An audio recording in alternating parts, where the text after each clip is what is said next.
My high school was privileged to have one of the best world cultures teachers of all time. I say this with confidence because several decades after leaving his class, I still remember his unit on the caste systems of Hinduism. The man was amazing. Instead of reinventing the wheel, I've decided to transport us back to the late 80s, the very, very late 80s, I might add, and use my high school experience to teach you about the rather foreign concept of Hindu castes. As we do this, remember this is a true story with just a few names changed in order to make it easier for us to grasp. For starters, Mr. Scote would begin his unit by giving us a lecture on the intricate nature of the Hindu caste system. We'd take notes as he explained it was a complex system of boundaries and stratification within Hindu society.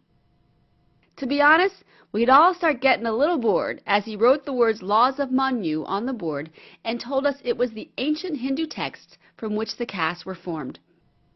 When he listed the Hindu castes on the board, slowly writing out the words Brahmin, Kshatriya, Vaishya, and Shudra, we all hoped beyond hope that the test would be multiple choice, since we couldn't even pronounce the words, let alone spell them for an essay.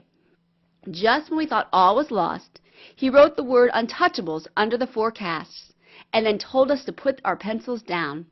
What came next was the stuff of legend. Mr. Scote pulled out a decorative Hindu hat and had each of us reach in and grab a slip of paper. On each was written a Hindu caste. As we pulled it out, he said, "Welcome to your new caste." He then spent the remainder of the class explaining to us that the whole high school would be under the rules of the ancient Hindu culture for the entire week. With a smile, he then added that which caste we drew would have lots to do with how much we liked or despised the next week of our lives. My friend Bart became a Brahmin, while Kirk became a Kshatriya.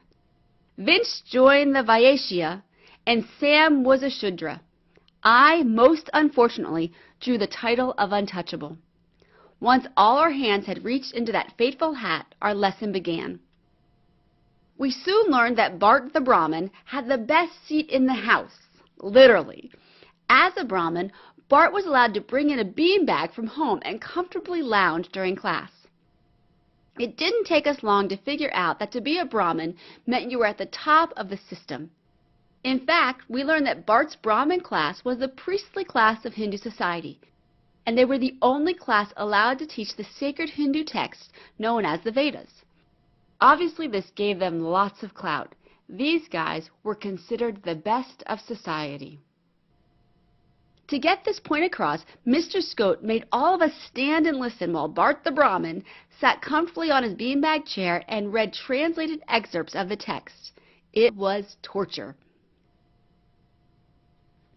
After about 5 minutes into Bart the Brahmin's recitations, Mr. Scote told Kirk, our Kshatriya, that he could sit down next to Bart and listen as he continued to read. He then informed us that as the member of the Kshatriya caste, Kirk would have been a king or a ruler in Hindu society.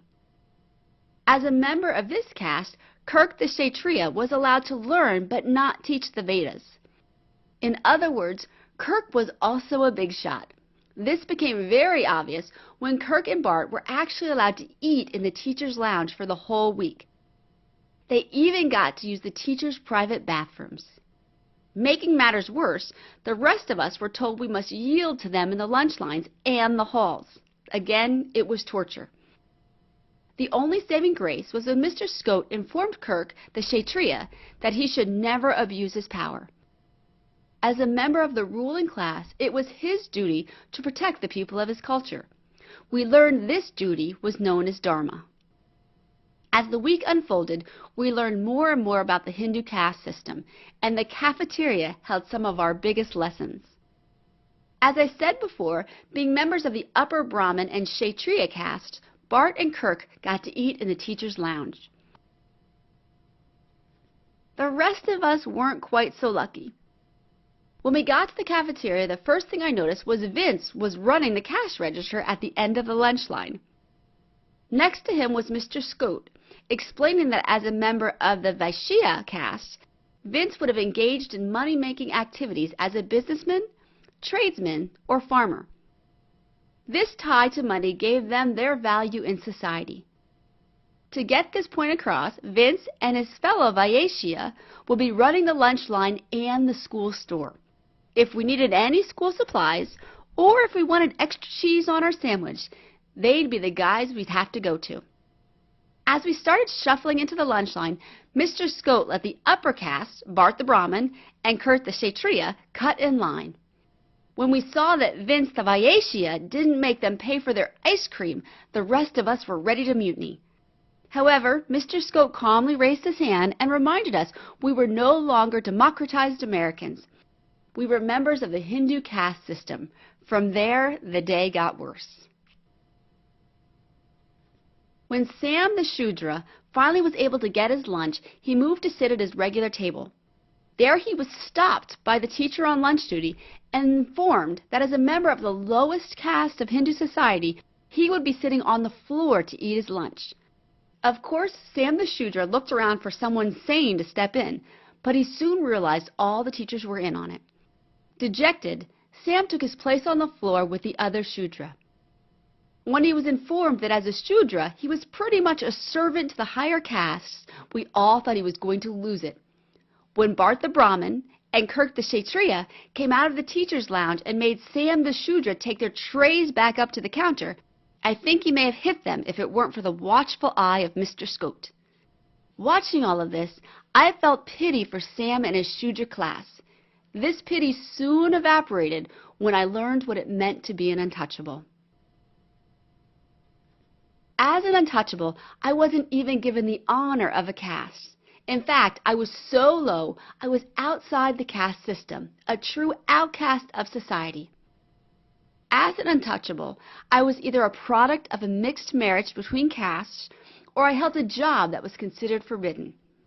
For instance, I may have worked with leather, since it was forbidden for Hindus to touch dead cows, and since leather comes from the hide of a dead cow, my job would make me an untouchable. No matter what had landed me in the untouchables, I soon learned it was a horrible place to be. For example, while Sam the Shudra was considered a servant of the society, at least he was still part of society. I, on the other hand, was not. When I went to pay Vince, the Vaishya, for my lunch, Mr. Scott told me I wasn't allowed to eat with anyone else because no one in Hindu society would ever dine with an untouchable. Instead, I had to wait until the cafeteria cleared out. Then I could take my lunch to the janitor's closet and join the rest of the untouchables for a quick meal. While we were all crammed in that tiny space, Mr. Scott came and informed us we were hereby prohibited from using the main stairs, the water fountains, and the main bathrooms. If we needed to relieve ourselves, we could use the bathrooms at the rear of the gym. Adding insult to injury, he added that we were no longer permitted to talk in any common areas, nor would we be conversing with any members outside of the untouchables. He then handed each of us a huge black sign to hang around our necks. On it, in big red lettering, was the word untouchable. As we hung the sign around our necks, Mr. Scott moved to leave, but he then turned and impactfully said, "Did you know it wasn't until the mid-1900s that laws were passed against the discrimination of untouchables? But even then, it didn't really stop. Just imagine if this were real." And with that, Mr. Scott cemented the Hindu caste system into our young minds, teaching us more than a textbook or lecture ever could.